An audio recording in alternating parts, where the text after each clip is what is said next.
lah ya, lancar. Alhamdulillah. Ya? Pernah ketemu majikan yang rese? Pernah, sering. Reseknya pernah nggak dikasih makan gitu? Pernah. Kan Pernah. sendiri, makan siang beli sendiri. Kayak ya itu ya. Ikut agensi. Cuman dapat 28.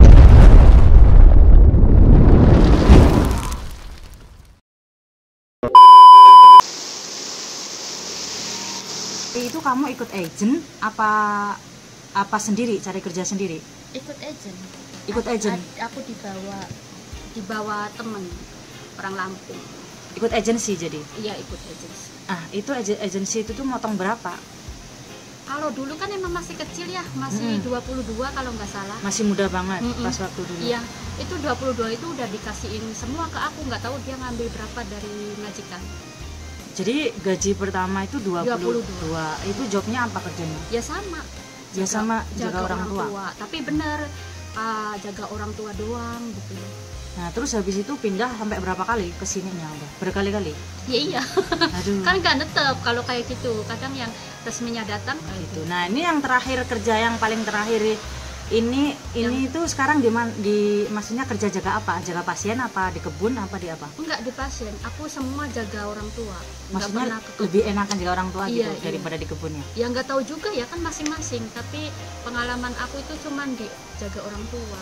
Jaga orang tua? Iya, nggak pernah ke kebun, nggak pernah bangunan, nggak pernah kemana-mana. Enggak.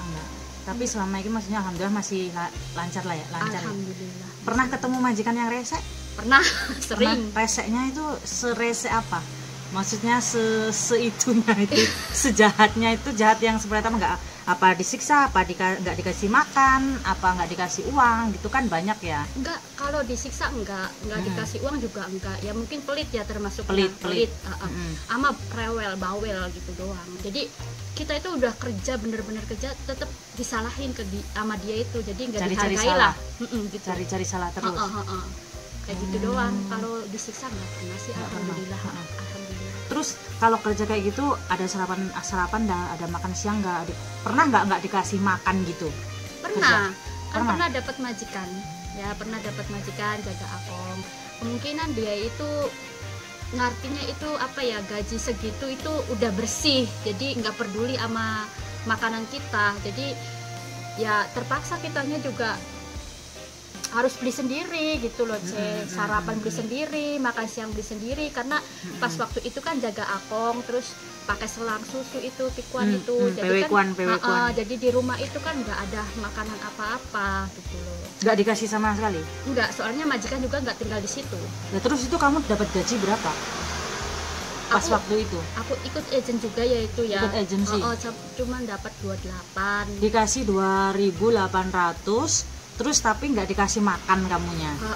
Katanya dia itu, majikan itu kan bilang ke aku, kalau agent ini aku tahu, katanya dia bilang aku kasih agent kamu 36. Buset, gede loh. Terus aku ngomong, kata aku maaf ya, 36 itu bukan buat aku semua, kata aku gitu. Aku cuma dapat 28. Dipotongnya sampai segitu gedenya itu? Iya. Terus dia bilang ya nggak peduli lah, intinya nggak peduli, intinya dia itu taunya dia ngasih 36 itu bersih gitu, nggak peduli sama makannya kita gimana, karena di rumah itu kan cuman akong doang. Dia datangnya kadang 1 minggu sekali, kadang 2 minggu sekali, nggak nentu. Nah itu kalau umpama kamu udah nggak kerja dari situ gitu, dia nampung kamu nggak? Kalau agent nampung, ada mes. Terus makannya kamu? Makan dari agent juga. Nah biasanya di situ kamu istirahat berapa hari? Lama nggak? Enggak sih, nggak lama. Jadi kalau misalkan banyak job, kalau misalkan aku nggak mau istirahat, langsung kerja gitu, ya langsung dicariin sama dia gitu. Kalau misalkan akunya minta istirahat dulu, ya udah berapa hari istirahat, terus langsung dikasih kerjaan lagi kayak gitu. Jadi nggak ada istirahatnya. Nah kamu nggak ada pikiran buat lepas dari agensi gitu? Nggak ada pikiran? Ya ada sih, cuman kan kalau lepas dari agensi kita mau kemana gitu, sedangkan ya tahulah di sini kan banyak temen, tapi di depannya baik, di belakangnya kan ada yang nggak baik juga. Terus namanya juga status kita kan kayak gini, jadi kita itu perlu waspadalah sama sesama teman itu kan. Ya tahu sendiri kan, ya sama-sama orang Indo kan, kadang-kala ada yang menjerumuskan kayak gitu. Jadi kita juga nakal juga. Jadi kita juga daripada banyak teman merugikan kita, ya mendingan nggak usah ada temen gitu, maksudnya sedikit-sedikit aja temennya. Jadi mengurangi lah, Iya. mengurangi pertemanan lah. Tuh, kamu nggak ada takutnya ini posisi seperti ini gitu? Ya kalau takut ya otomatis Bismillah ya. takut ya, Bismillah karena kan aja. karena kan kita kan posisinya kan di sini nggak resmi gitu. Terus dari ibaratnya umpet-umpetan dari polisi gitu ya. Kalau takut tapi ya gimana lagi, namanya juga kita kan mencari rezeki ya. Dari Indo ke sini kan niatnya baik, tapi ya namanya nasib kan beda-beda ya. Kadang kan ada yang nggak baik, ada yang mulus mujur, ada yang dapat majikan baik, ya itu alhamdulillah. Kalau pas aku ya mungkin dapat majikannya pertama baik, kedua nggak baik, jadi ya mau gimana lagi kayak gitu. Jadi nerima aja lah, Nerima pasrah, aja. udah pasrah. Iya pasrah aja. Jadi Kalau udah ada keinginan untuk lepas dari agensi itu masih bingung gitu? masih bingung kalau misalkan ada temen gitu ya, kan ada tuh yang dari Facebook itu kan ya, ada sering share job kayak gitu kan. Ya aku juga kadang pengen gitu lepas dari agent, ngambil job dari situ, tapi mikir lagi ini jobnya bener apa enggak, takutnya itu menjerumuskan apa gimana, Iya kayak sih, gitu. iya Jadi sih. kita tuh apa ya, Waspada, jaga-jaga waspada. waspada gitu, jaga-jaga diri sendiri gitu loh, karena akunya belum siap pulang ke Indo, masih pengen cari rezeki di Taiwan kayak gitu. Nah, ini kalau suami kerjanya apa? Kalau suami kan pabrik. Pabrik. Pabrik apa? Pabrik krum waktu di Changhua itu. Itu waktu resminya? Iya. Kenapa harus keluar? Enggak, jadi gini, kalau suami aku nggak kabur, jadi dia itu di pabrik krum di Changhua itu 3 tahun kan, 3 tahun. Pulang. Terus pulang itu dia kesini lagi pakai visa turis. Lah, kenapa harus pakai visa turis? Katanya lebih cepat prosesnya daripada itu. Ya. Aku juga pertamanya nggak setuju pas dengar suami aku bilang itu ya mau proses Pakai visa turis. gitu. Aku bilang nggak usah lah, terus dia bilang nggak apa-apa katanya gitu, supaya melindungi kamu juga, maksudnya deket gitu ya. Kataku ya udahlah mau gimana lagi. Terus dia datang ke Taiwan tuh ya pakai visa turis itu. Waktunya habis, jangka waktu habis. Iya kan, termasuknya itu juga kan udah nggak resmi lagi. Kalau visa turis kan cuma berapa Buat bulan masuk sih, kan, 6 iya. bulan kan. Oh, berarti udah lama. Udah lama. Ya ampun. Terus sekarang kerjanya apa dia? Sekarang kerjanya di kebun. Lah, kenapa keluar dari tempat itu?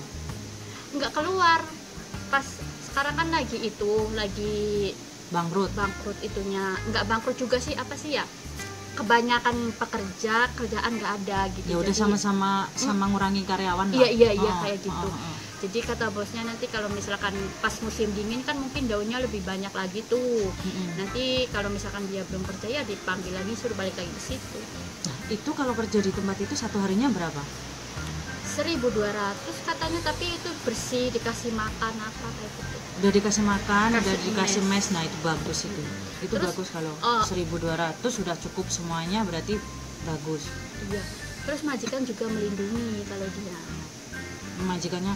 Soalnya kenapa Bertanggung orang jawab. sini kan juga butuh pekerja, karena orang Taiwan itu dia nggak, yang muda-muda sekarang nggak mau kerja di kebun. Jadi bisa nggak bisa ya tetap ambil yang seperti itu. Pemerintah pun juga tahu gitu. Jadi nggak ada jalan lain juga gitu. Iya. Nah, selama seproses ini tuh yang paling ada nggak kamu berada di titik paling terpuruk, paling buruk, sampai nggak pegang duit apa nggak makan, itu sampai nggak di posisi itu? Kalau sampai nggak makan nggak pernah sih, Nggak pernah. cuman ada waktu tahun 2020 lah, tahun 2020. Iya. Itu pas suami aku kan jatuh, tangannya bengkak. Terus dia juga lagi nggak pegang duit, belum gajian. Terus aku juga baru masuk kerja, Ya. sama-sama nggak ada duit, baru masuk kerja gitu. Nah terus suami aku kan nggak bisa kerja kan, karena itu tangannya bengkak.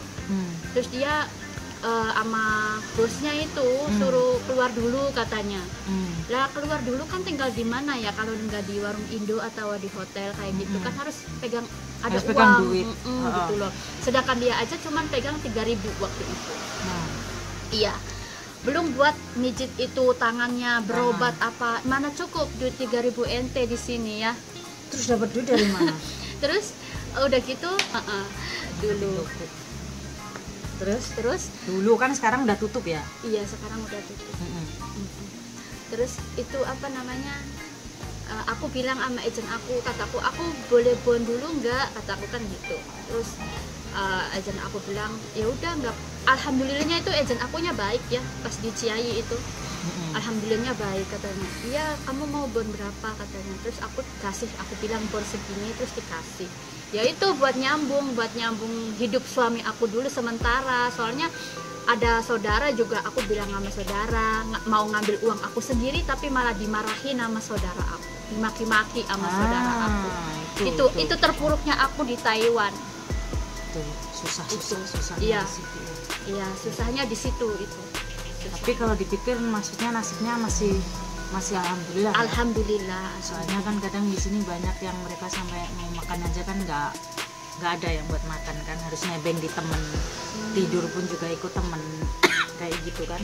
Iya, aku belum pernah sih kayak belum gitu. Pernah alhamdulillah ya. Aku ini terima kasih aja ya. Oh, iya, udah iya, ngeluangin sama-sama. waktunya, udah tadi bantu aku juga jaga orang tua aku, terima kasih ya. Iya, sama-sama. Ya, sukses terus, Amin. semoga selamat, semoga apa yang tujuannya dicita-citakannya itu kecapai gitu. Amin. Semoga nggak sampai kejadian hal-hal yang buruk itu, nggak sampai gitu. Bismillah aja, maksudnya niatnya ibadah ya. Iya, niatnya ibadah, mencari rezeki. Aku terima kasih ya. Iya, terima kasih. Makasih ya. Iya. Assalamualaikum. Waalaikumsalam.